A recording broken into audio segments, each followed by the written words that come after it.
Toshkent shahrida Sergeli tumanida keldim. Grij orqali MRTga tushsam 11 santimetr bo'lib qolgan ekan, oyog'imni tortib yurgizmay qo'ydi. 11 millimetr.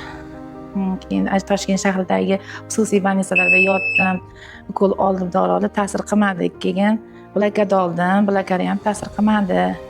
Keyin shu Chinobod Fayzluksni eshitib keldim. Kecha meni operatsiya qilishdi. Bugun yaxshiman. Ishlaringiz yaxshimi? Yurishlarim yaxshi, Kelganingizda og'riqlarim qanaqa holatda edish? Kelishda umuman yurolmay kelganman. Endi yaxshi. Qadam ham bosolmasdan. Qancha yil og'ridingiz bu kasallik bilan? 3 yil. 3 yil davomida 3 grij. yil og'ridim.